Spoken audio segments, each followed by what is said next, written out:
अरे वो देखिए, वो जा रही है वो सुंदरी। सुनिए, अरे सुनिए, अरे रुकिए, हम आपको कोई क्षति नहीं पहुंचाएंगे।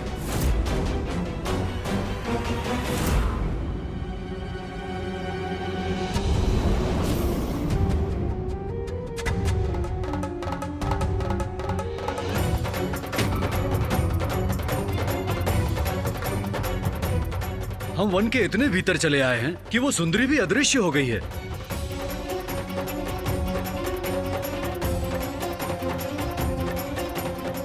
धुंध भी उत्पन्न होती जा रही है, अंधेरा बढ़ता जा रहा है। हमें वापस नौका पर लौट जाना चाहिए। हाँ, चलिए।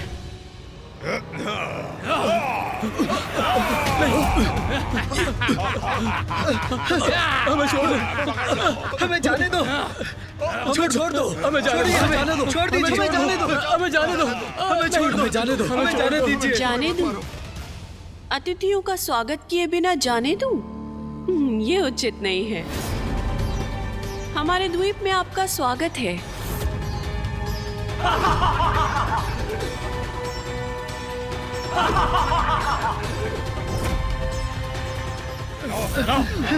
आगे छोड़ दीजिए हमें। मैं आपका आभारी हूँ। आप लोगों ने इस उजाड़ वन को हरे भरे वन में परिवर्तित कर दिया। यहाँ चारों ओर जल ही जल है, नीर ही नीर, मछलियाँ ही मछलियाँ। मनुष्य और मनुष्य की जात यहाँ दूर दूर तक देखने सुनने को नहीं मिलता। आशा है आपका पड़ाव यहाँ पर सुख कर रहा होगा। सुख कर तो अवश्य होगा, किंतु हमारे लिए। धन्यवाद प्रिय, तुमने इनकी उपस्थिति कहा कि मेरी क्षुधा और बढ़ा दी। अब नियंत्रण नहीं होता।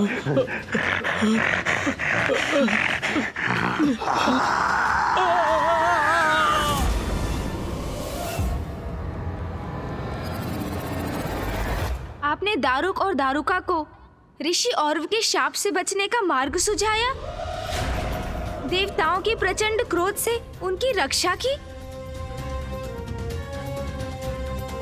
किंतु वो तो फिर भी नहीं सुधरे। वो तो पुनः दुराचार में लिप्त हो गए। इन असुरों का तो स्वभाव ही ऐसा है गणेश, वो कभी नहीं सुधर सकते।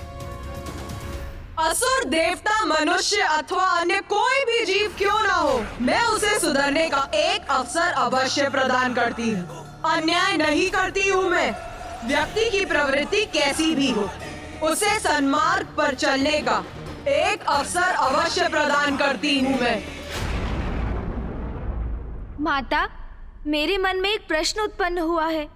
मुझे तेरा प्रश्न अवश्य ज्ञात है, किंतु उस प्रश्न का उत्तर मैं नहीं, वरुण देव देंगे। पूछ अपना प्रश्न।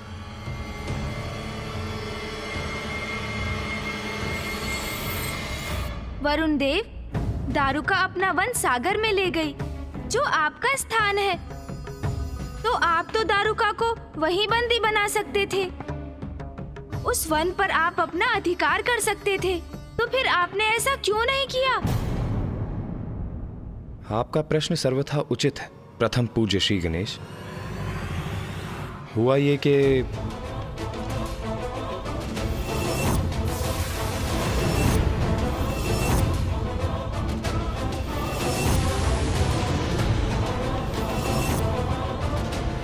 क्या हुआ वरुदेव? क्या आपने उन्हें देखा? कहाँ है वो? आइए मेरे साथ इंद्रदेव।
ये देवता लोग शांति से बैठने वाले नहीं हैं। ये पुनः वापस आ गए, पर अब ये हमारा कुछ नहीं बिगाड़ पाएंगे।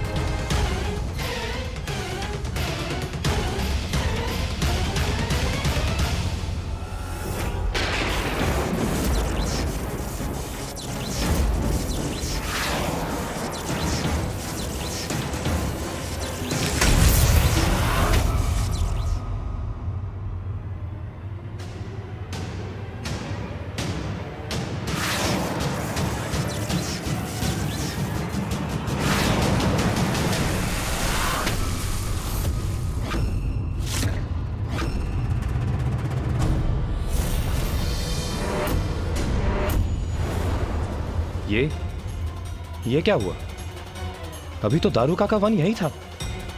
क्षण भर में ये कहां लुप्त हो गया?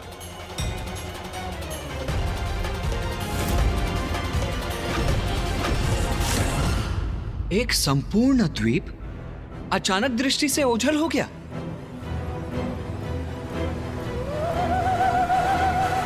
माँ, वो दीप अदृश्य हो गया क्योंकि आपने दारुका को वरदान दिया था कि वो अपने वन को अपनी इच्छा अनुसार कहीं भी ले जा सकती है।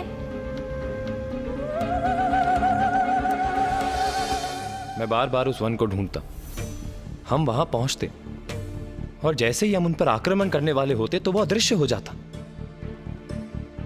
कभी कभी तो वो असुर जल के भीतर जाकर छिप जाते थे। अनेकों वर्षों तक असुरों ने सागर पर अपना प्रभाव स्थापित किया। सागर के जीवों के साथ साथ उस पर यात्रा करने वाले यात्रियों को भी वो कष्ट पहुंचाते थे।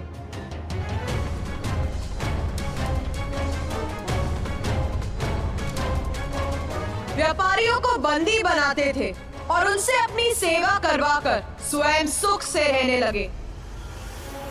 निरंतर कठोर श्रम कर जब वो बंदी मृत्यु प्राप्त करते थे तो असुर अन्य व्यापारियों का आखेट कर उन्हें बंदी बना लेते थे।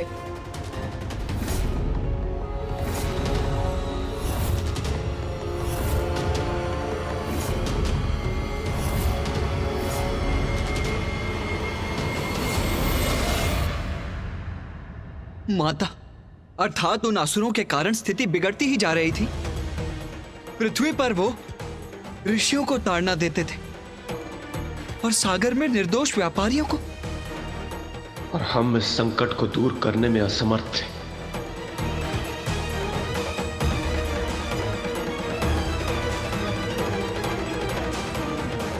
अपने हृदय को और कठोर कर लो, क्योंकि स्थिति तो और भी बिगड़ने वाली थी।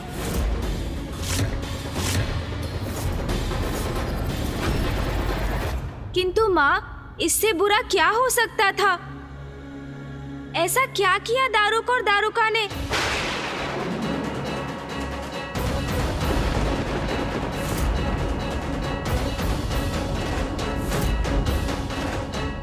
उन्होंने एक ऐसे व्यक्ति को बंदी बना लिया जिसे उन्हें बंदी नहीं बनाना चाहिए था। क्या उत्तम उत्तम आनंद है दारुका। ये उत्तम मांस और उत्तम दास। पृथ्वीलोक में भी इतना आनंद नहीं था दारुका।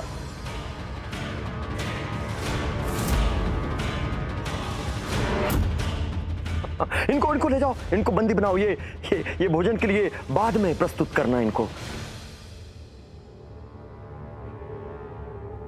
खाएंगे, ले जाओ।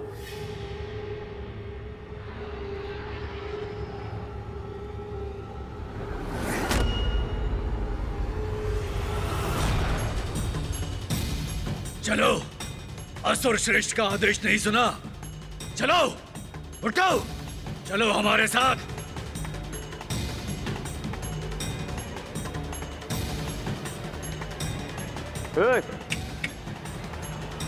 रुको।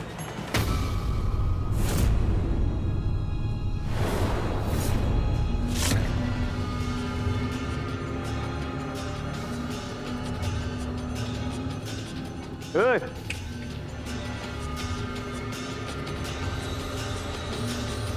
अरे तुम नहीं, अरे उससे बोलो।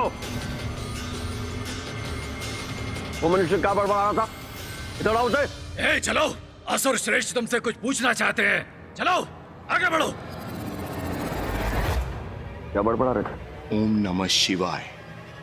अरे ऊंचा बोलो। हाँ? ओम नमः शिवाय। ओम नमः शिवाय। ओम नमः शिवाय। ओम नमः शिवाय। ओम नमः शिवाय।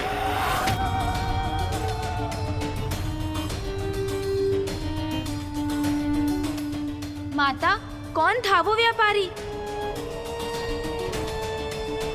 महादेव का प्रिय भक्त सुप्रिय।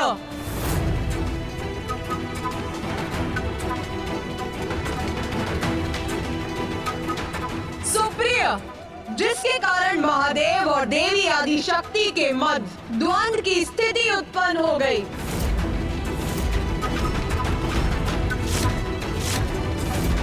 आपके और पिताश्री के मध्य द्वंद्व? जब माँ मूषिकासुर के विरुद्ध माँ उत्पन्न हुई थी, तब सृष्टि पर विनाश का कारण उत्पन्न हुआ था। ये स्मरण है मुझे। क्या पुनः वैसा ही हुआ है माता?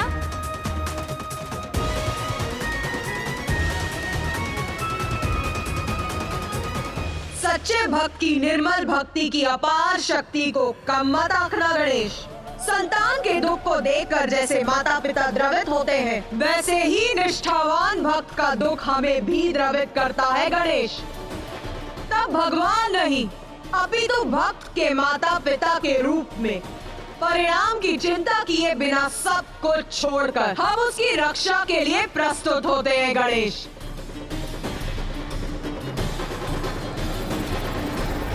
किंतु माता, ये द्वंद्व आवश्यक हुआ ही क्यों? क्या कारण था माता आदि शक्ति और पिताश्री के मध्य द्वंद्व का?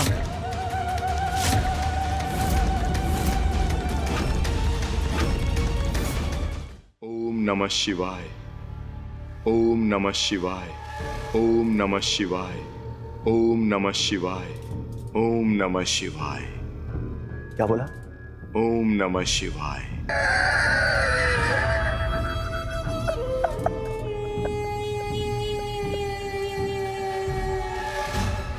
तुम्हें ज्ञात है? तुम्हें ज्ञात है मैं कौन हूं?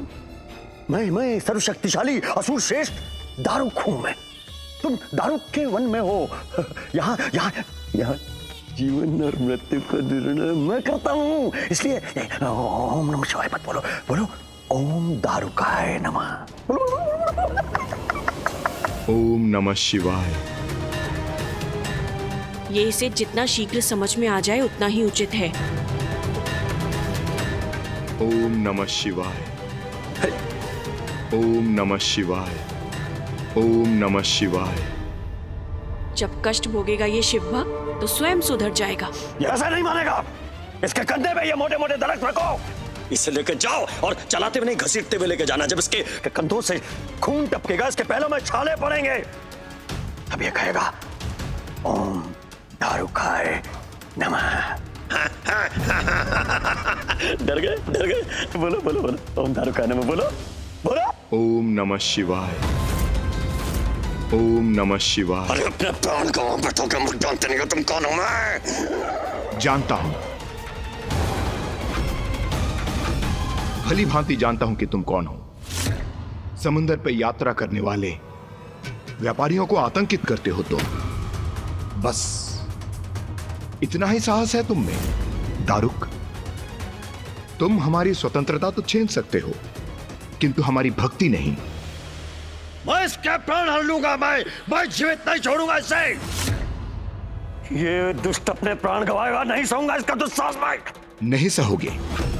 मेरे द्वारा मेरे भगवान का नाम का जाप करना तुम्हें दुस्साहस लग रहा है, फिर अपनी पत्नी को कैसे सहन करते हो तुम?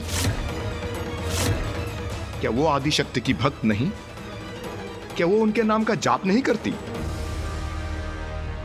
ये धूर्त शिव भक्त तो मेरी भक्ति पर प्रश्न उठाकर स्वामी को उत्तेजित करने का प्रयास कर रहा है। इसे रोकना होगा मुझे। इस उद्दंड शिव भक्त को इसकी जीवा पर नियंत्रण रखना सिखाना होगा मुझे।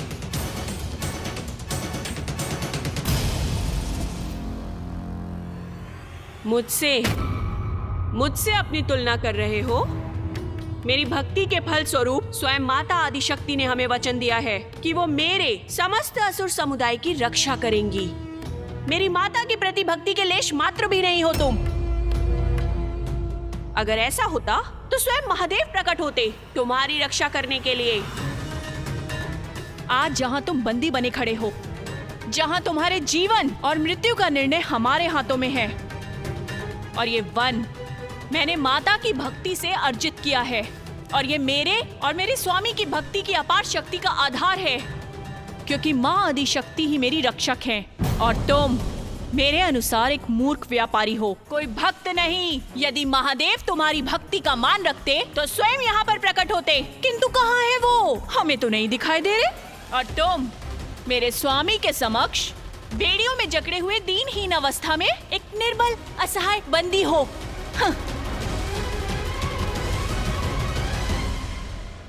ओम नमः शिवाय। ओम नमः शिवाय। ओम नमः शिवाय। ओम नमः शिवाय। ओम नमः शिवाय। ये ऐसे नहीं मानेगा। इसकी आत्मा में समाहित ये शिव ओम भक्ति, नमः शिवाय। इसके रक्त की एक एक बूंद से निकालूंगा मैं। तो वो निरंतर जारी रख। ये ओम नमः शिवाय, ओम नमः शिवाय, ओम नमः शिवाय, ओम नमः शिवाय जारी रख। मैं देखता हूं तेरा शिव कहां से प्रकट होता है। ओम नमः शिवाय। ओम नमः शिवाय।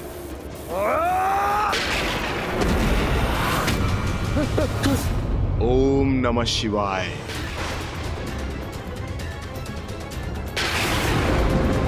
ओम नमः शिवाय। ओम नमः शिवाय। रुको, ये विद्युत ऊर्जा कहां से बना है? ओम नमः शिवाय। ओम नमः शिवाय। का ये आकृति क्या कैसी है ये? रुको, क्या है ये? ओम नमः शिवाय। ओम नमः शिवाय। ये अचानक संपूर्ण वातावरण इतना भयंकर रूप क्यों ले रहा है? ओम नमः शिवाय।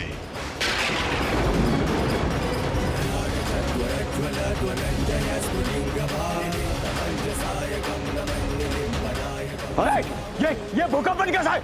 पीछे हटो, अपनी रक्षा करो। देखो सामान।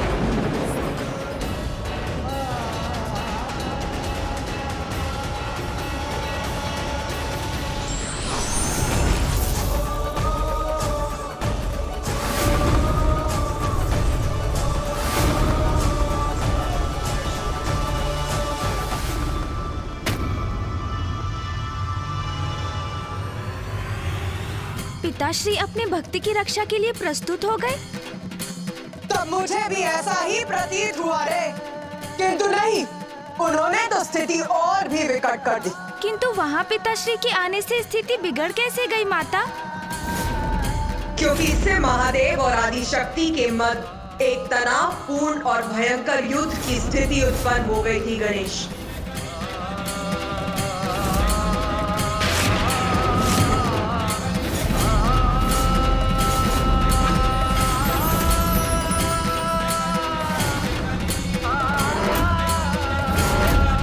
शक्ति का वरदान है और हम सब असुर मेरी पत्नी दारुका के वरदान से रक्षित हैं। कुछ नहीं होगा, मारो।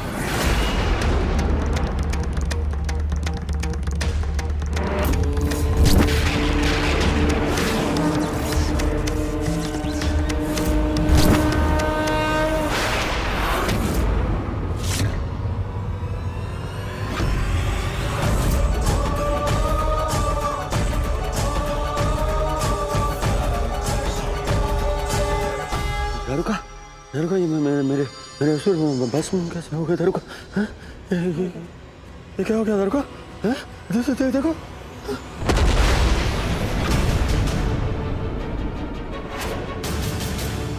ओम नमः शिवाय।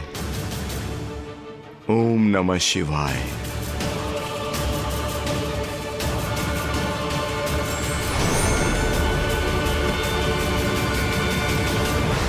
हर हर महादेव, हर हर हर महादेव, हर हर हर महादेव, हर हर हर महादेव। दारुक, दीर्घ अवधि से तुम निर्दोष जीवों को बंदी बनाकर उन्हें प्रताड़ित कर रहे हो, किंतु अब समय आ गया है तुम्हें तुम्हारे अपराधों का दंड प्राप्त हो। नहीं, ये उचित नहीं है।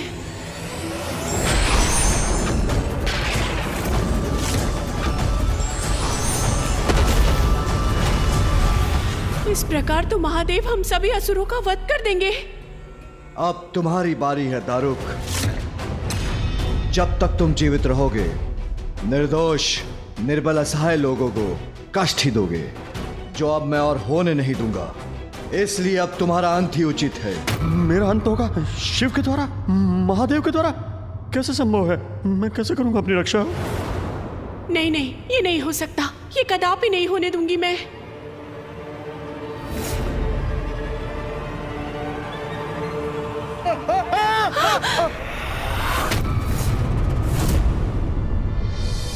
एक स्त्री पर अपने अस्त्र का प्रयोग नहीं कर सकता मैं।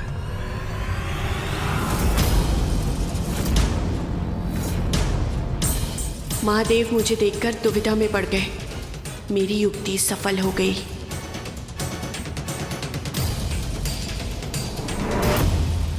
महादेव, आप मेरे स्वामी का अंत करना चाहते हैं ना? तो कीजिए उनका अंत, दीजिए उन्हें दंड। किंतु उसके पूर्व आपको मुझे भी अपने मार्ग से हटाना होगा, मेरा भी अंत करना होगा। किंतु जब तक मैं जीवित हूँ, अपने स्वामी का कवच बनकर रहूंगी, उनकी रक्षा करूंगी। दारुका, तुम अपने पति की रक्षा के लिए वहां स्थित रहोगी, तो भी मैं तुम्हारे पति का वध करूंगा और तुम पर कोई आश तक नहीं आने दूंगा।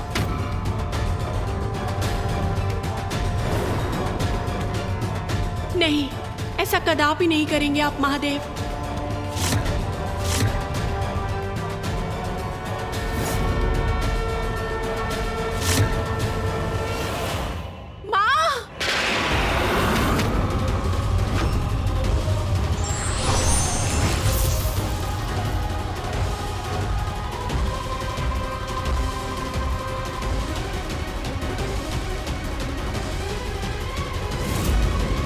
मेरे यहाँ स्थित रहने पर भी आप आगे बढ़ सकते हैं, किंतु अपनी पत्नी देवी आदिशक्ति के वचन और उनके कवच को भेद कर कैसे आगे बढ़ेंगे आप? देवी आदिशक्ति सही समय पे आ गई, सुरक्षित है।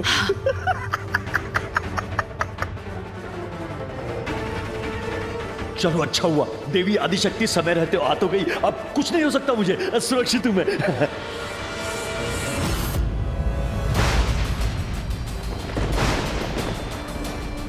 माँ और पिताश्री दोनों एक दूसरे के समक्ष आ गए।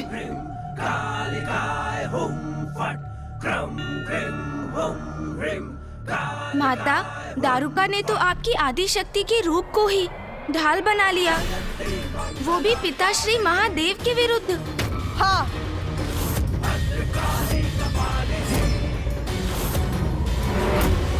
मैं अत्यंत दुखी थी उस दिवस।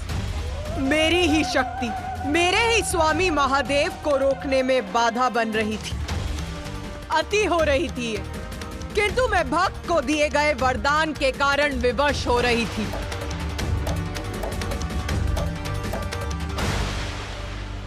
माता आदिशक्ति दारुका और दारुक की रक्षा कर रही थी और महादेव का क्रोध अपने चरम पर था। अत्यंत भयंकर और विकट स्थिति थी वो।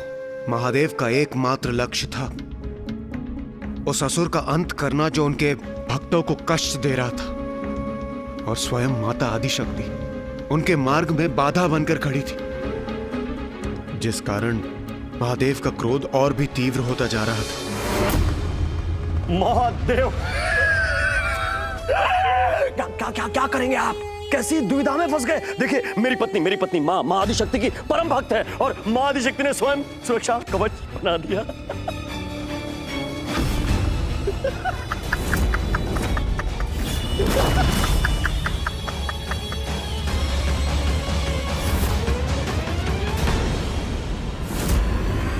नहीं स्वामी,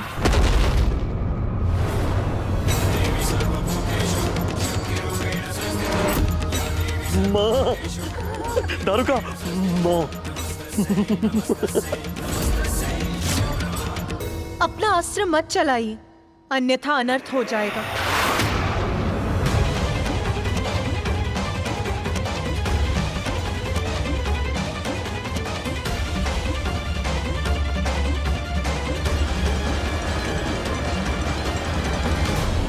स्वामी, यदि आपकी और मेरी शक्ति का टकराव हुआ तो ऐसा विध्वंस होगा जिससे सृष्टि नष्ट हो जाएगी। मैं विवश हूँ स्वामी। संतान की रक्षा तो मुझे करनी ही होगी, फिर भले ही वो संतान भटकी हुई क्यों ना। नारी, मां हैं आप, इसलिए आपका भावनाओं के अतिरिक्त में बहना स्वाभाविक है। किंतु तनिक विचार कीजिए, क्या ये उचित है आपके वरदान का आश्रय लेकर ये दोनों परजीवों के समान जीवन जिए, सभी को कष्ट पहुंचाएं, सभी को आहत करके उन्हें अपना आहार बनाएं, जो अन्य सभी को असुरक्षित कर उनकी रक्षा करने में आपको पीड़ा नहीं होती?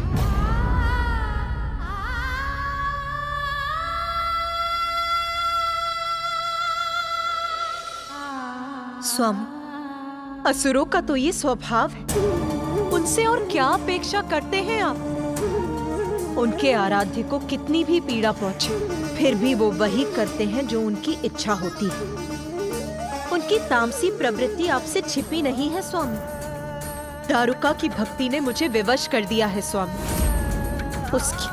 उसके पति की और उसके असुर समुदाय की रक्षा तो मुझे करनी ही होगी। बस हट जाइए मेरे मार्ग से।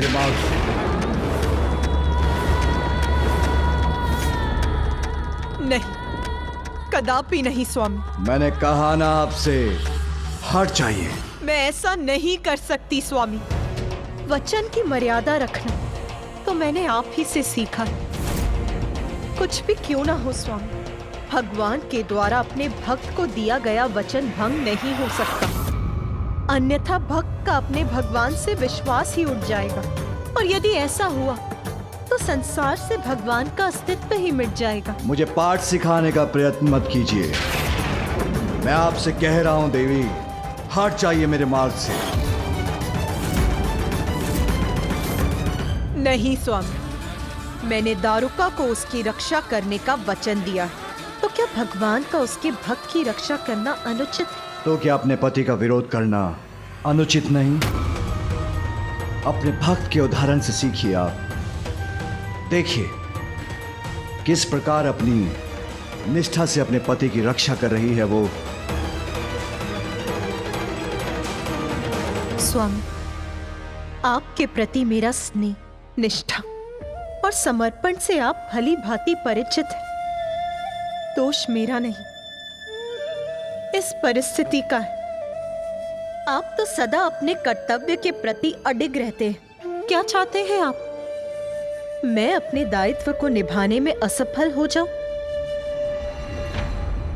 स्वामी, सत्य तो यह है कि हम दोनों एक ही, हमारे रूप ही भिन्न हैं। इसीलिए आप अन्यथा ना समझिए। मैं यहाँ अपने भक्त की रक्षा करने आई हूं। और मैं अपने भक्त की रक्षा की। किंतु यदि मैंने इस असुर को जीवित छोड़ा तो ये पुनः दुराचार में लिप्त होगा।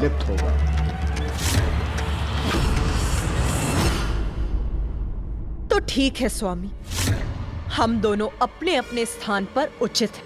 आप अपना धर्म निभाइए और मैं अपने दिए हुए वचन को निभाती हूँ।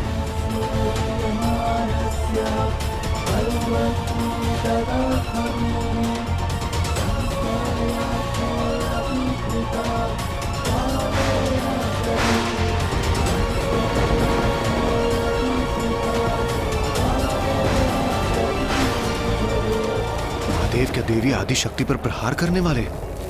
यदि महादेव ने देवी आदिशक्ति पर चंद्रहास चला दिया तो वो माता से टकराकर ऐसा विस्फोट करेगा कि समस्त रचना नष्ट हो जाएगी।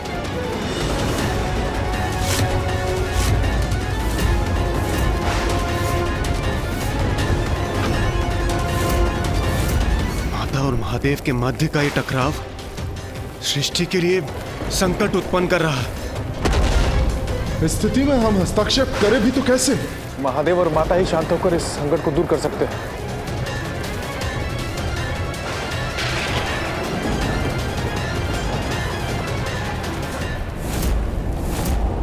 स्वामी, मैं आपसे विनती करती हूँ, शांत हो जाइए। यदि आपने इनका वध किया तो मैं अपने कर्तव्य वहन में असफल हो जाऊंगी। इसीलिए शांत होकर इस परिस्थिति का कोई समाधान सोचिए स्वामी, क्योंकि ऐसा तो आप ही कर सकते हैं, क्योंकि देवाधिदेव महादेव हैं आप, और उससे भी अधिक मेरे स्वामी हैं आप।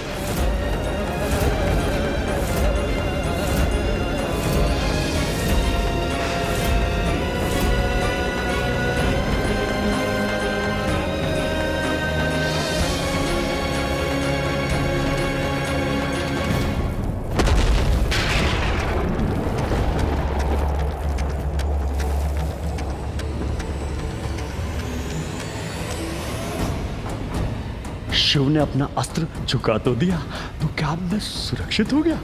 अच्छा। तो माता शांत हो गए थे ना पिताश्री? उन्होंने समस्या का कोई समाधान भी तो ढूंढ लिया होगा, है ना माता?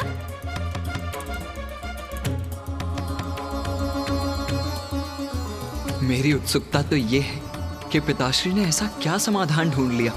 तब मुझे भी ऐसा ही प्रतीत हुआ था कि महादेव ने शांत मन से समस्या का समाधान ढूंढ लिया है, किंतु नहीं, उन्होंने तो स्थिति और भी विकट कर दी।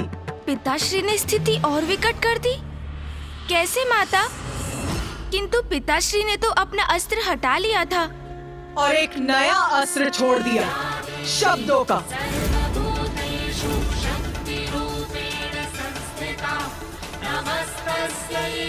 शब्दों से अधिक घातक कोई अन्य अस्त्र नहीं होता। अपने शब्दों से उन्होंने स्थिति में ऐसी जटिलता उत्पन्न की कि मुझे भी उनके विरुद्ध अपने शस्त्र उठाने पर विवश होना पड़ा। माता ने पिताश्री के विरुद्ध शस्त्र उठा लिया? दारुक, यदि आदि शक्ति तुम्हारी सहायक है तो मैं भी सुप्रिया जैसे सात्विक भक्तों के साथ खड़ा हूं। तो उचित है, एक निर्दोष भक्त की रक्षा और उसकी सहायता हेतु आज मैं एक नवीन विधान की घोषणा करने जा रहा हूं। ये क्या कर रहे हैं स्वामी? और मैं घोषणा करता हूं, आज से तारुक वन में वही वास करेगा जिसके विचार सात्विक होंगे। जो यहां पर सात्विक विचारों का त्याग करेगा उसे या तो वन छोड़ना होगा, अन्यथा उसकी मृत्यु हो जाएगी, उसकी मृत्यु हो जाएगी, उसकी मृत्यु हो जाएगी, उसकी मृत्यु हो जाएगी।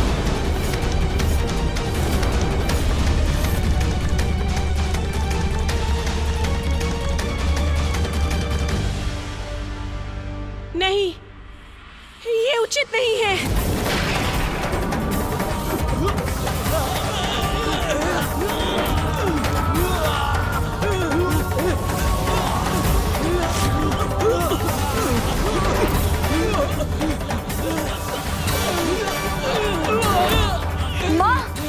रक्षा कीजिए माँ, आप मुख दर्शन क्यों बनी हैं? माँ रक्षा कीजिए, रक्षा कीजिए माँ।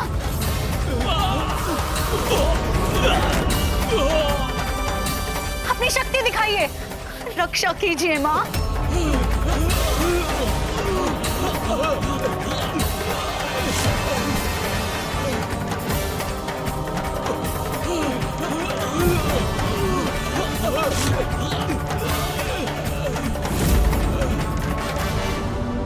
माँ, मेरे सभी असुर मृत्यु को प्राप्त हो रहे हैं। माँ, ये कैसी आपकी जय? माँ, महादेव, आपने छल किया है हमारे साथ। माता आदि शक्ति के प्रभाव से पार नहीं पा सके तो आपने हमें श्राप दे दिया। नहीं, ये उचित नहीं है।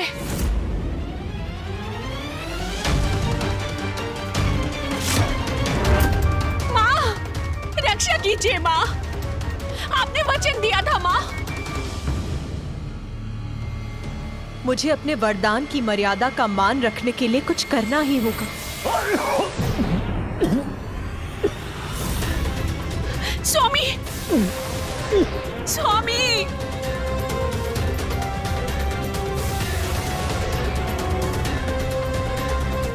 स्वामी, स्वामी, दारुका, स्वामी, मैं मर जाऊंगा क्या? मेरी मृत्यु हो जाएगी दारुका? नहीं, मेरी भक्त बार बार मुझे पुकार रही थी, किंतु मैं दुविधा में पड़ गई थी। अपने ही पति का विरोध कैसे करती मैं? माता, आपके लिए तो भक्ति सर्वोपरि है। अपने पति के लिए भक्त को दिया हुआ वरदान नहीं झुठला सकती आप, अन्यथा कोई भी भक्त आपकी भक्ति क्यों करेगा माँ?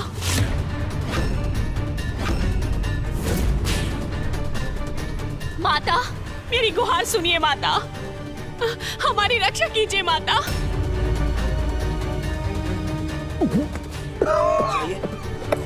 स्वामी, स्वामी, स्वामी, स्वामी, माता, माता कुछ कीजिए।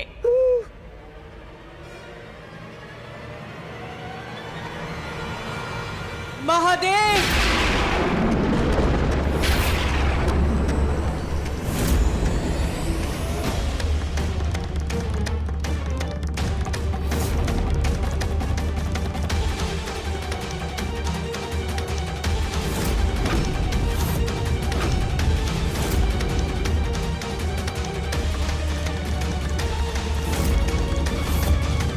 माता कुछ कीजिए माता, अब यहाँ से हम असुर कहाँ जाएंगे माता? अब यहाँ से हम बाहर निकलेंगे तो देवता हमारा वध कर देंगे और यहाँ हम महादेव के श्राप के कारण नहीं रह सकते माता। और इस प्रकार तो हमारा पूरा वंश और पूरा असुर समुदाय ही नष्ट हो जाएगा माता। ऐसा ही था तो हमें जीवन क्यों दिया माता? स्वामी, मैंने अपने भक्त को वरदान दिया, उसे ये वन प्रदान किया और आपने अपने ही शब्दों से इस वरदान को ही बांध दिया। ये क्या उचित है महादेव? धर्म की रक्षा हेतु यही उचित, यही उचित। तो वही धर्म मुझे भी अपना वचन रखने के लिए प्रेरित करता है। धर्म के अनुसार मैं भी दारुका और उसके पति की रक्षा करने के लिए विवश हूँ स्वामी। अपने धर्म का पालन करने, इन असुरों की रक्षा करने हेतु क्या करेंगी आप प्रिय? क्योंकि मैं तो अपने दायित्व से मुख नहीं मोड़ सकता। देवादिदेव होने के नाते मेरा हस्तक्षेप अवश्य अवश्य नष्ट करूंगा इन्हें मैं।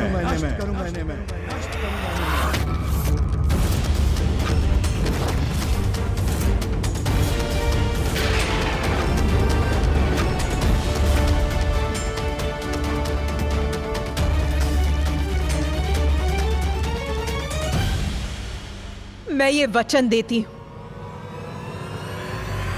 दारुका, तुम्हारा वंश और असुर समुदाय सृष्टि के अंत तक यहाँ सुरक्षित रहेंगे।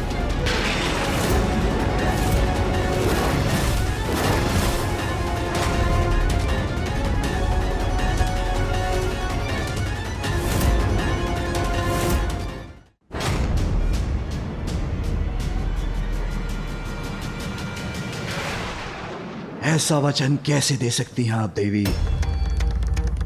ये कैसे संभव है जो मैं कह चुका हूं कि मात्र सात्विक और शिव भक्त यहां विचरण करेंगे।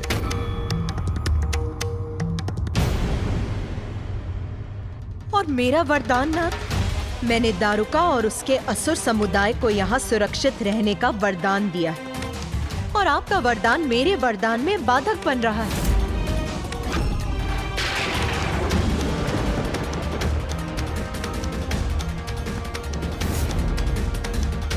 यही आपका मत है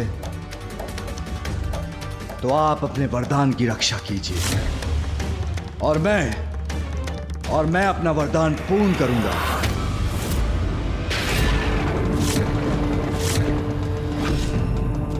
स्वामी, तो क्या आपकी इच्छा है कि मेरा और आपका टकराव? नहीं, मैं मात्र अपने वरदान की रक्षा करना चाहता हूं, जिसके लिए मुझे कोई भी संघर्ष स्वीकार है।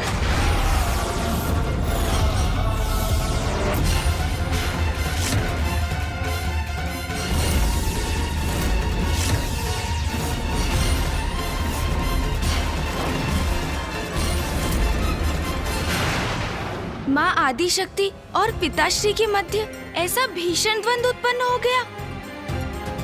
इस द्वंद्व का अर्थ क्या सृष्टि का सर्वनाश था माता?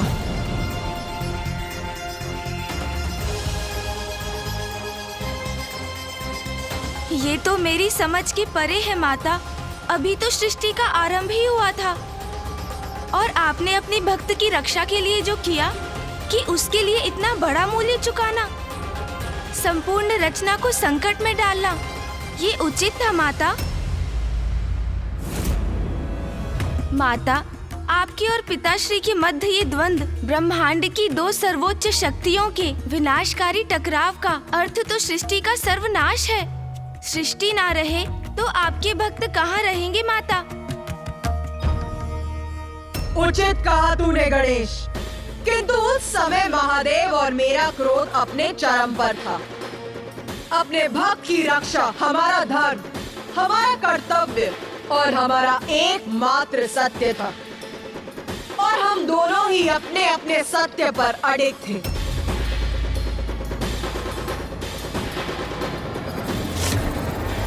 क्या हुआ देवी? जब आपने निर्णय ले ही लिया, आपका भक्त मुझसे ज्यादा महत्व रखता है, जिसके लिए आप मुझसे युद्ध करने के लिए तत्पर हैं, तो अब इतना विचार क्यों? मुझ पे प्रहार कीजिए। अपने निर्णय पर तो आप अटल रहे हैं स्वामी।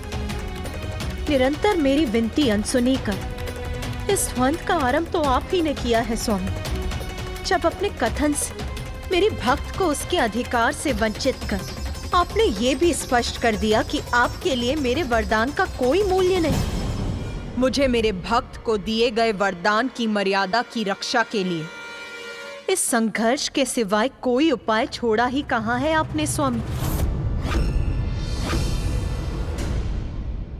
ये क्या हो रहा है? महादेव और मां आदिशक्ति का वाक युद्ध तो अब वास्तविक युद्ध में परिवर्तित होने जा रहा है और इस अनर्थकारी युद्ध के कारण हम हैं। ये क्या हो गया हमसे? कष्ट में भी आनंदित हो गया हूं मैं ये दृश्य देखकर। वाह, मेरी पत्नी और मेरा इतना प्रभाव है देवी आदिशक्ति पर कि हमारे कारण वो महादेव से युद्ध करने के लिए प्रस्तुत हो गई। महादेव, मां आदिशक्ति, आप ये क्या करने जा रहे हैं? स्वयं को संयत कीजिए, शांत हो जाइए, शांत हो जाइए। आपके मध्य युद्ध हुआ तो सर्वनाश होगा, सृष्टि नष्ट हो जाएगी। आप जगत जननी है माता और आप जगत पिता है महादेव, इसलिए सृष्टि की रक्षा के लिए कृपया शांत हो जाइए।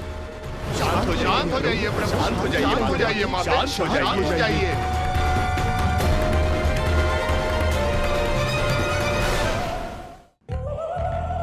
वहां उपस्थित सभी मनुष्य अपने कष्ट भूलकर हमसे गुहार लगा रहे थे, मुझसे और महादेव से विनती कर रहे थे और मैं उनकी गुहार सुनकर असमंजस में डूबती जा रही थी।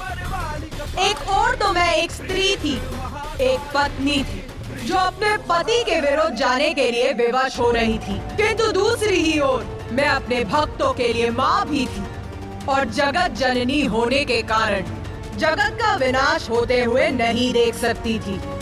इन सभी दायित्वों का अंतर्बोध मुझे व्याकुल कर रहा था।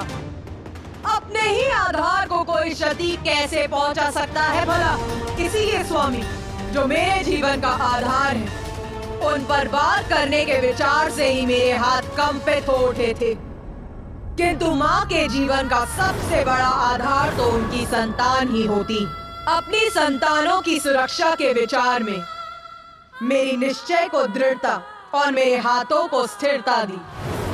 मैं असमंजस में थी, क्रोधित थी, द्रवित भी थी। प्रिय, आपके अनुसार मैं अनुचित कर रहा हूं, तब और प्रतीक्षा का कोई अर्थ नहीं। आराम कीजिए युद्ध, या कदाचित आप चाहती हैं प्रथम वार मैं करूं? स्वामी, आप ही कीजिए प्रथम वार, द्वितीय वार और अंतिम वार, और क्यों ना समस्त प्रहार आप ही कीजिए स्वामी। मैं ही करूं वार, अर्थात आप मेरे स्वामी हैं नाथ, इसीलिए मेरे हाथ आप पर वार करने, आपको क्षति पहुंचाने कदापि नहीं उठ सकती। ये क्या कह रही है माता? वो वार नहीं करेंगी तो युद्ध ही नहीं होगा, महादेव की इच्छा पूर्ण होगी, हमारा अंत हो जाएगा। किंतु माँ, अगर आप वार नहीं करेंगी तो?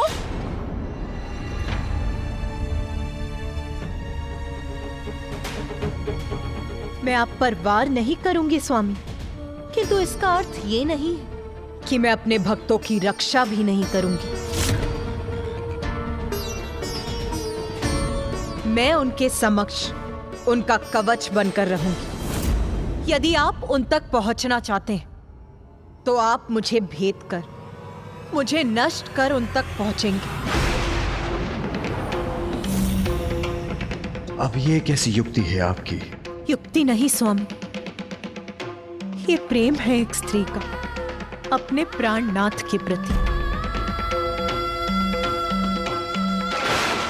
इतनी कोमल हृदय मत बनिए, जो निर्णय लिया है उस पर स्थिर रहें।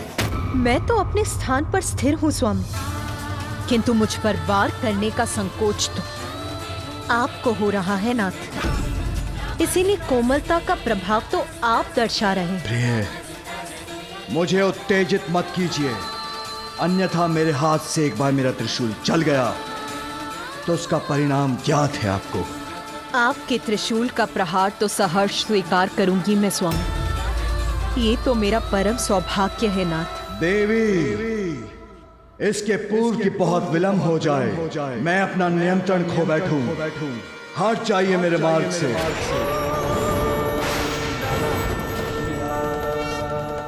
स्वामी, स्वामी!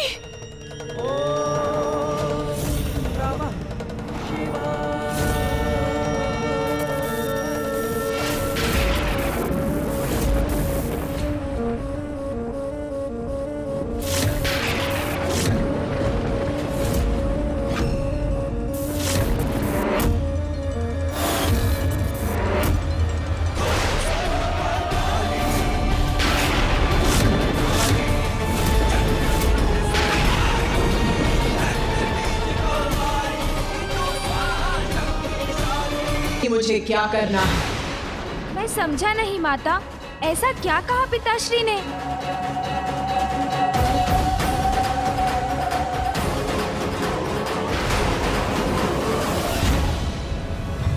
आपके इस कथन से अत्यंत प्रभावित हुआ हूं मैं।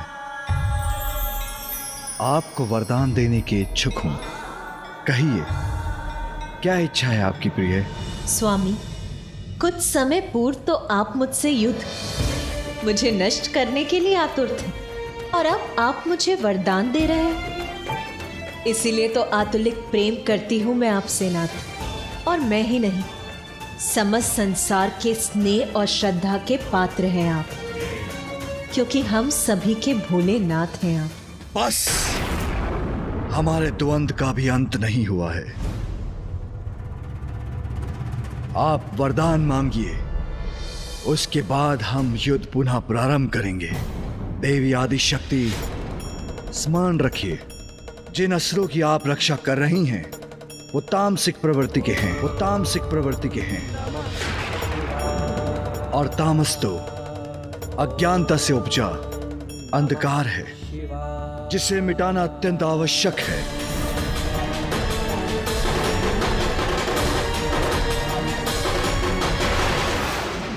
मांगिए प्रिय, मुझसे वरदान मांगिए।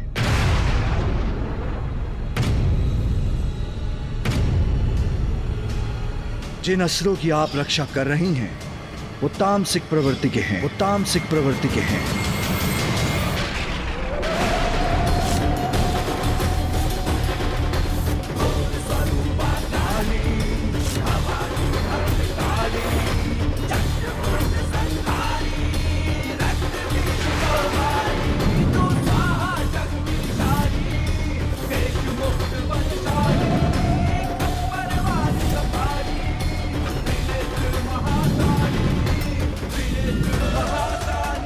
तामस तो मुझ में भी है प्रभु, तो क्या अब आप मुझे भी दंडित करेंगे, नष्ट कर देंगे मुझे?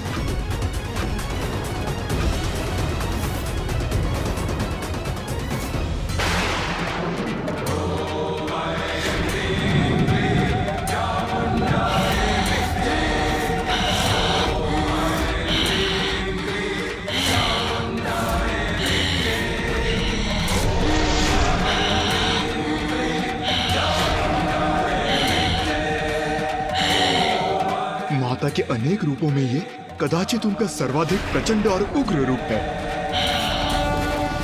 हमारी रक्षा करने के लिए युद्ध करने के स्थान पे ये क्या कर रही है देवी आदिशक्ति? मेरा क्रोध, मेरी उग्रता, मेरा तामस आपके समक्ष है। तो क्या अब आप मेरे तामस, मेरे काली रूप को भी नष्ट करेंगे ना?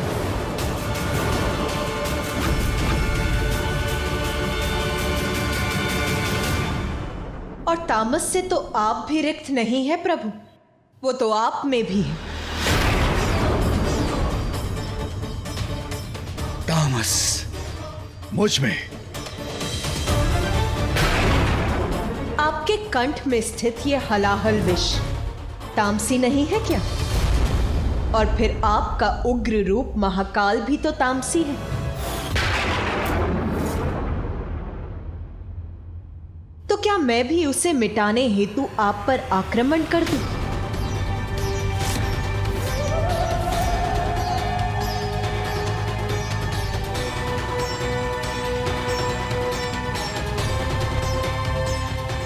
प्रतीत होता है महादेव और माता के मध्य युद्ध का संकट टल गया है। वार्तालाप अनर्गल प्रलाप है। अरे युद्ध से अंत होना चाहिए इस विवाद का। देवी आदिशक्ति को युद्ध करके हमारी रक्षा करनी चाहिए। स्वामी, सतो, रजो, तमोगुण सभी हम दोनों में ही हैं और इसमें ही संसार निर्मित है। इसीलिए इन तीनों प्रवृत्तियों के धारकों को संसार में वास करने का अधिकार है। स्वामी, आप यही विचार कर रहे हैं ना कि सतो, रजो, तमो इन तीनों गुणों का समावेश हम में अवश्य है, किंतु आपके कंठ में स्थित हलाहल विष वहां जगत कल्याण के लिए स्थित है और मेरी उग्रता जो मेरे काली स्वरूप में प्रकट होती है वो दुष्टों का विनाश कर जगत कल्याण ही करती है। जिन असुरों की रक्षा मैं कर रही हूं उनकी तामसी प्रवृत्ति तो उनका स्वभाव है, और जब किसी की तामसी प्रवृत्ति की अधिकता होती है तो उससे ऐसा असंतुलन प्रकट होता है जो संसार में दुष्टता को जन्म देता है। और जब जब इन गुणों में कोई असंतुलन आएगा, तामस गुण की अधिकता से किसी दुष्ट की दुष्टता संसार पर छाएगी, तब तब मैं काली उस दुष्ट का संहार करने अवतरित होंगी।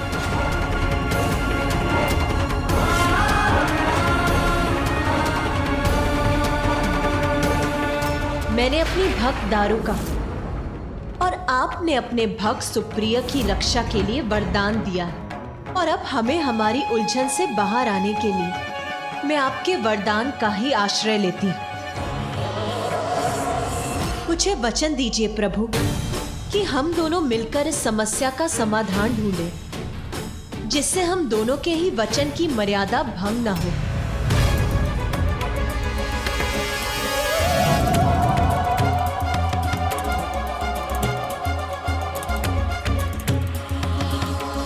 उचित है प्रिय, उचित है प्रिय, उचित है प्रिय।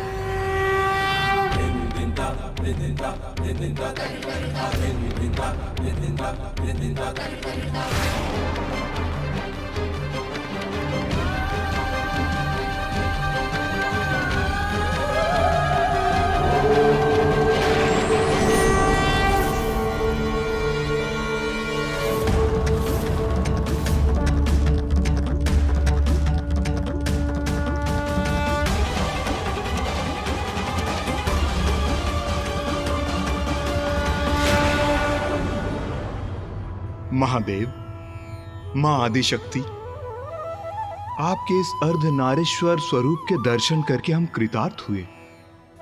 अब आप दोनों एक होकर इस समस्या का हल सुझाएं। मेरा कहा टल नहीं सकता, किंतु मेरा वचन युग के अंत में सत्य होगा। उस समय केवल सात्विक प्रवृत्ति वाले यहाँ वास कर सकेंगे। किंतु तब तक मेरी भक्त दारुका भी अपने समस्त समुदाय के साथ इसी वन में वास करेगी। उचित है माता। महादेव, मुझे आपका ये निर्णय स्वीकार है। तीनों गुण सृष्टि पर स्थित रह सकते हैं, किंतु तभी तक जब तक उनसे किसी अन्य को कष्ट न पहुंचे।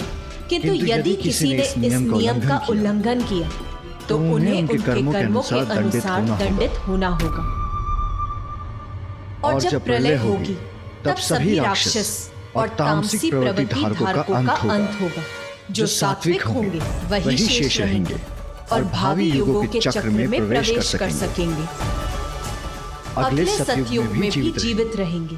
धन्यवाद महादेव, धन्यवाद माता। हम कृतार्थ हुए आपका यह निर्णय सुनकर। दारुक, ये चेतावनी है तुम्हारे लिए। तुम किसी भी अन्य जीव पर किसी भी प्रकार का अत्याचार नहीं करोगे। तुम्हें यदि पृथ्वी के नियमों का पालन करना स्वीकार है तो तुम्हें पृथ्वी पर रहने की अनुमति है।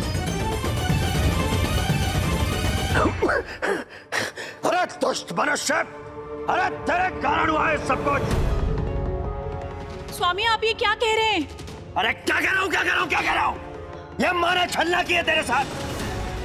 आदिशक्ति, और तुम अभी इसका सम्मान करिए। अरे मूर्ख स्त्री, समझ इनके।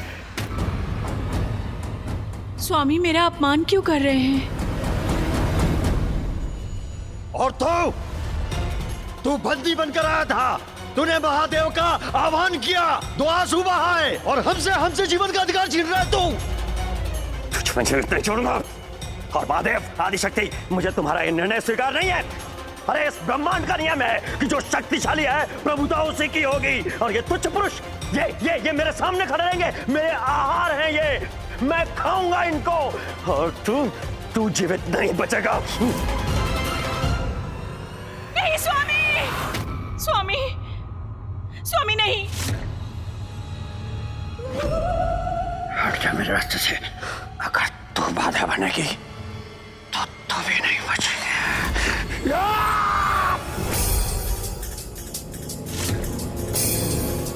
ओम नमः शिवाय, ओम नमः शिवाय, ओम नमः शिवाय, ओम नमः शिवाय, ओम नमः शिवाय।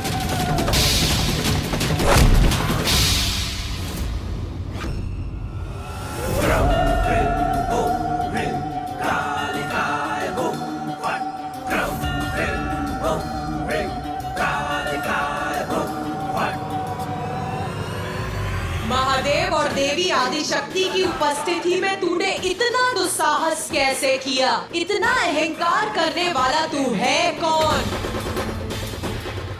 नहीं।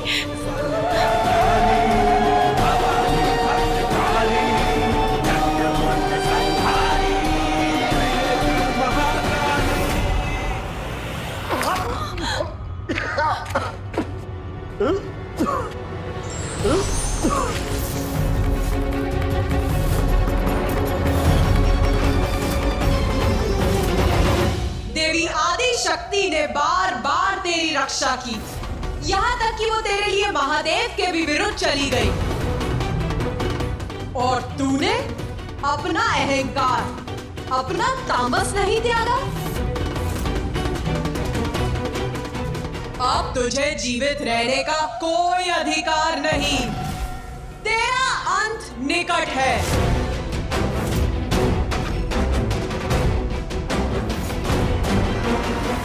नहीं, देवी काली मेरा वध नहीं कर सकती। अब तुझे तेरे अंत से कोई नहीं बचा सकता।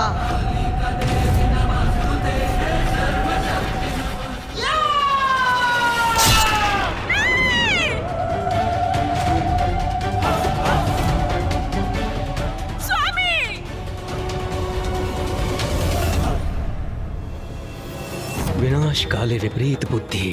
समय रहते यदि ये अज्ञानता का अंधकार मिटा लेता तो कदाचित सुरक्षित रहता।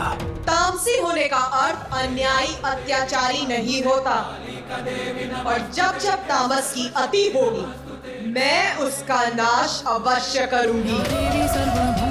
वरदान का अनुचित लाभ उठाने वाले का यही परिणाम होता है। अनेक अवसर देने पर भी जो उचित मार्ग पर ना चले, पाप में लिप्त रहे, उसे अपने पापों की पराकाष्ठा का उचित दंड तो भुगतना ही पड़ता है, जो मैं अब दूंगी तुम्हें।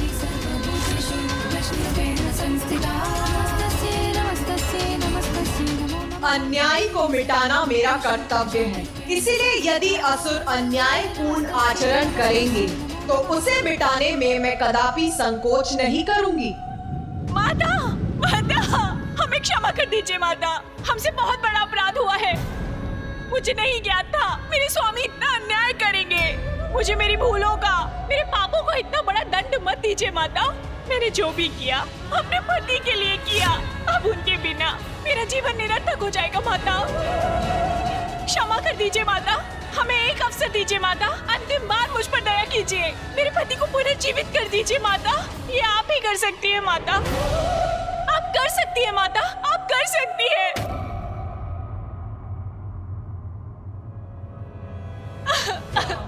देवी नमस्तुते, मां शेरवाली नमस्तुते, हे मातृदेवी नमस्तुते, कालिका देवी नमस्तुते, हे सर्वशक्ति नमस्तुते, नारायणी नमस्तुते, चामुंडा देवी नमस्तुते, मां शेरवाली नमस्तुते, हे मातृदेवी नमस्तुते, कालिका देवी नमस्तुते, हे सर्वशक्ति नमस्तुते, नारायणी नमस्तुते। दारुका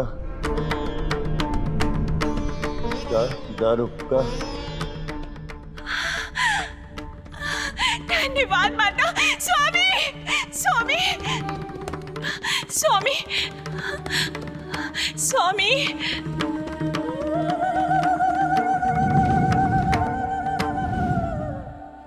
मुझे क्षमा कर दीजिए, मुझे क्षमा कर दीजिए माता, क्षमा कर दीजिए।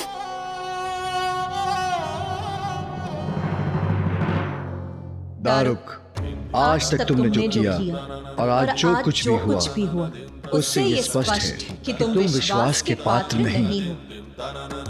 तुम्हारी और सभी असुरों की तामसी प्रवृत्ति तुम पर हावी हो जाती है। तुम्हारा अभिमान तुम्हारी बुद्धि और विवेक को डस लेता है और तब तुम जो करते हो वो अनुचित ही होता है, अन्य जीवों के लिए संकट बनकर उभरता है। मैं वचन देता हूँ प्रभु, आज के बाद मैं कोई दुराचारी जीवन नहीं जीऊंगा। मैं कोई दुराचार नहीं करूंगा, मैं सदाचारी जीवन जीऊंगा प्रभु। दारुका समझाओ। देवी आदि शक्ति को दिए वचन को तुम भंग न करो। सदा स्मरण रखो कि तुमने सदाचार को अपनाने का प्रण लिया है। मेरा और देवी आदि शक्ति का यहाँ स्थापित होना अति आवश्यक है। अत्यंत आवश्यक है। और जब भी तुम हमारा दर्शन करोगे तुम अन्य किसी पर भी अत्याचार का विचार भूल जाओगे।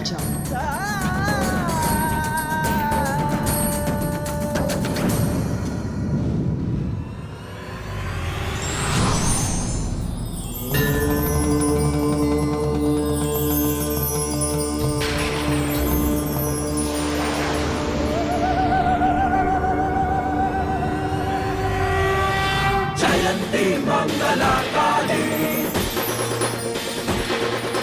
भद्रकाली कपालिनी, जयंती मंगला काली,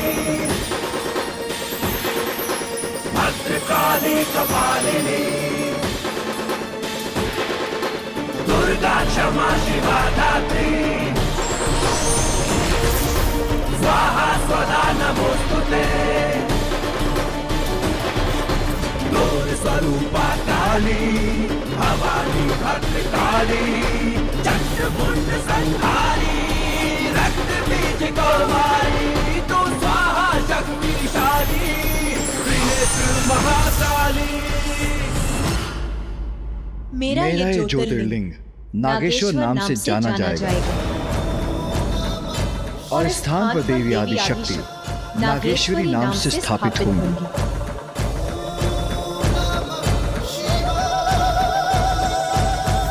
यहाँ जो प्रेम और श्रद्धा से हमारे दर्शन करेगा उसमें चक्रवर्ती सम्राट बनने की योग्यता उत्पन्न होगी।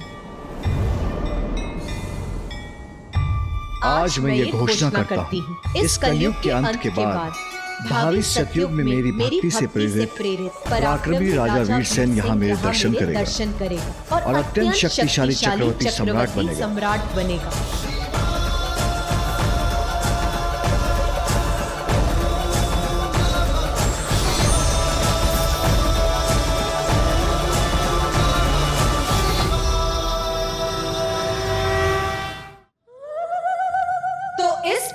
मैंने तीनों प्रवृत्तियों को पृथ्वी पर वास करने की अनुमति दी।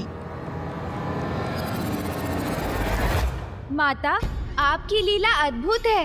सर्वप्रथम आपने त्रिमूर्ति और उनकी सहभागिनी देवियों की रचना की, फिर जीवों के निवास हेतु पृथ्वी का निर्माण किया, फिर जीवन ऊर्जा प्रदान करने वाले सूर्य, फिर 84 लाख योनियों के साथ साथ वृक्ष पौधे से युक्त प्रकृति की रचना की।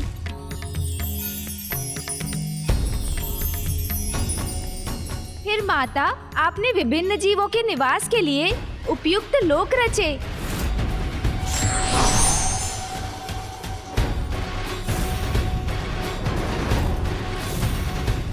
और अब त्रिगुण को एक साथ पृथ्वी पर स्थित रहने की अनुमति दी, यदि वो विशेष रूप से तामसी प्रवृत्ति के जीवन अपनी सीमा का उल्लंघन ना करें और अन्य जीवों को कष्ट ना पहुंचाएं।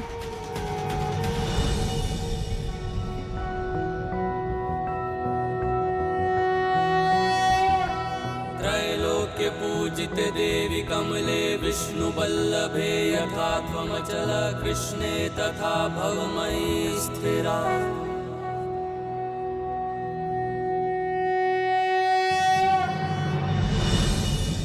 माँ, किंतु मेरी एक शंका है। शंका है या प्रश्न? माता, शंका तो प्रश्न की जननी है। शंका से ही तो प्रश्न उत्पन्न होता है।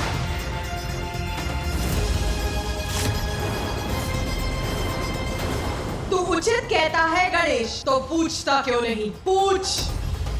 तेरी शंका से उत्पन्न हुआ तेरा प्रश्न। माँ, अब क्या सब कुशल था? क्या तामसी असुर सदाचार पर स्थित रहे? ये कैसा प्रश्न है? यदि सब कुशल होता तो मैं अपना छिन्नमस्ता महाविद्या रूप धारण क्यों करती? आपका छिन्नमस्ता स्वरूप माता?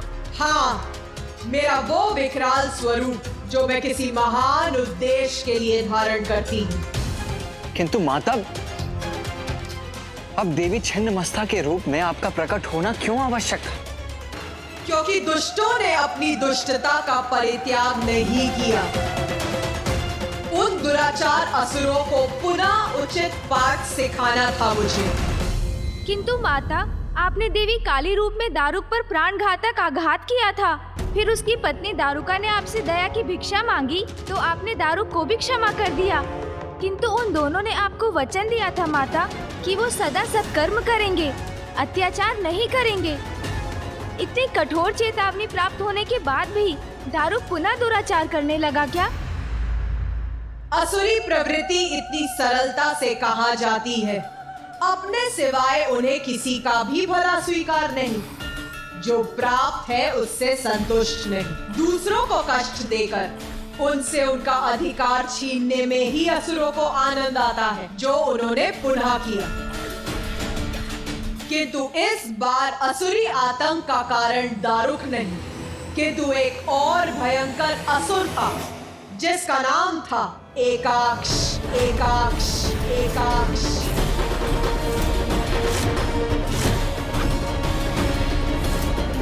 दारुक और दारुका को शांति पूर्वक पृथ्वी पर अपने वन में हुए सहस्त्रों वर्ष व्यतीत हो चुके थे। सभी 14 लोकों में पूर्ण शांति थी, क्योंकि सभी जीव एक साथ शांति पूर्वक अपना जीवन यापन कर रहे थे। किंतु फिर भी रसातल में तामस गुण ने पुनः अपना शीश उठाकर राजस गुण पर अपना वर्चस्व स्थापित करने का प्रयास किया।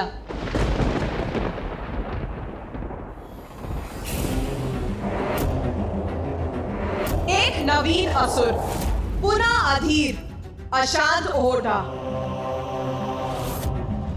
और इसका प्रारंभ हुआ। असुर एक नेत्र वाला, एकाक्ष, एकाक्ष।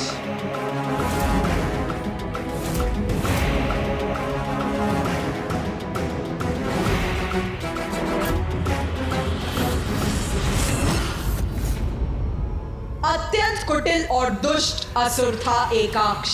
उसका कुशासन रसातल को इतनी दयनीय स्थिति में पहुंचा चुका था कि भोजन के अभाव में उसकी प्रजा अपने ही नन्हे बालकों को आहार बनाने पर विवश थी। किंतु इस दीन अवस्था में सुधार लाने के स्थान पर उसने इसका दोष दारुक पर मढ़ दिया।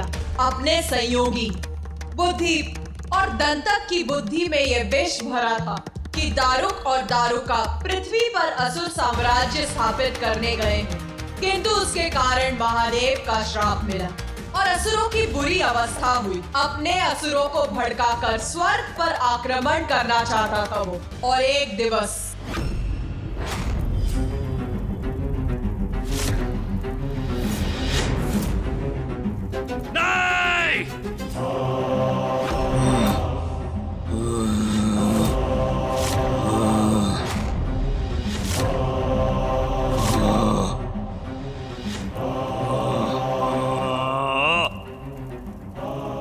नहीं सहूंगा मैं मेरे असुरों की दीनहीन अवस्था। मैं असुरों को नष्ट नहीं होने दूंगा, कदापि नहीं।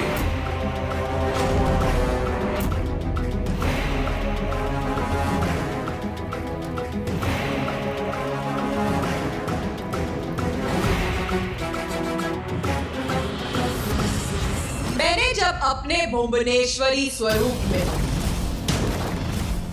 समस्त लोकों की रचना की थी तो उन सभी पर जीवन हेतु सभी साधन उपलब्ध किए थे। रसातल लोक भी तब पृथ्वी के समान पूर्ण रूप से संपन्न था। मैंने तो धरती पर प्रचुर मात्रा में संसाधन दिए कि सभी प्राणी अपना अपना जीवन यापन करें, किंतु असुरों की लालच की अधिकता ने इस संसाधन को नष्ट कर संपूर्ण वन को ही समूल उजाड़ दिया।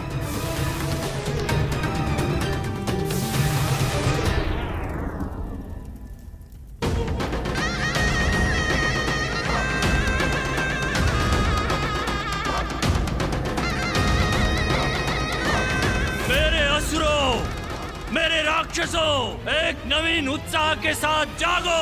परिस्थिति बदल चुकी है। अब असुरों द्वारा नवीन अध्याय लिखने का यही उचित अवसर है। जागो।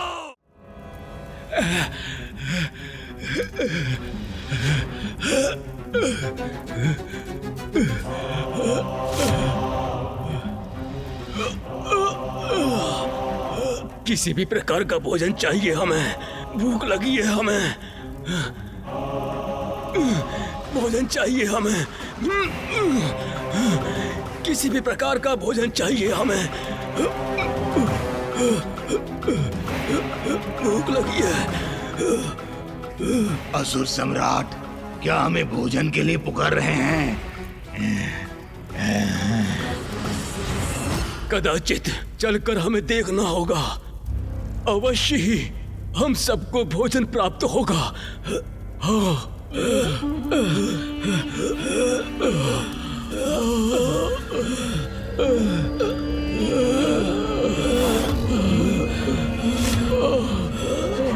देखो क्या हो गए हैं हम। जीवित होते हुए भी मृतकों के समान हो गए हैं हम। बस बहुत हो गया। सदियों से हम असुरों के साथ अन्याय होते हुए आया है, किंतु अब नहीं होगा। ये उजाड़ लोक ही मिला है हम असुरों, राक्षसों, दैत्य और दानवों को, जबकि हमें ज्ञात है हमारे ऊपर हमसे उत्तम बाहर लोग हैं। हम पृथ्वी पर नहीं जा सकते क्योंकि उस कपटी दारुक के जीवन की रक्षा के लिए आदिदेव महादेव ने हमें श्राप दिया है। ऋषियों और वहां के मनुष्यों को अपना आहार भी नहीं बना सकते हम, किंतु उसका कोई दुख नहीं है मुझे, क्योंकि जब उससे भी उत्तम लोक उपलब्ध है तो हम पृथ्वी से संतुष्ट क्यों हो?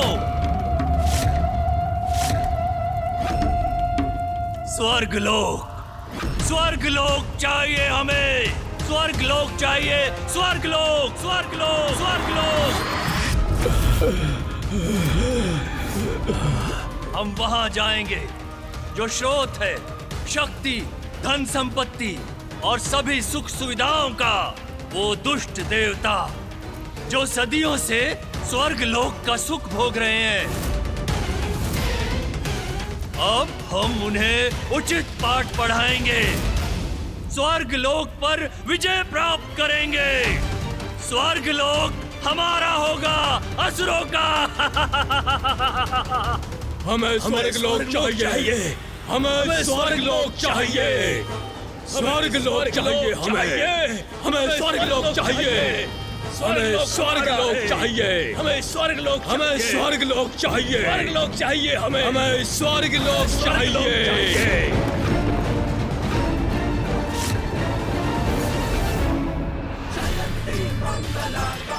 माता, ये परिस्थिति तो सत्य में विकट थी, फिर आपने क्या किया?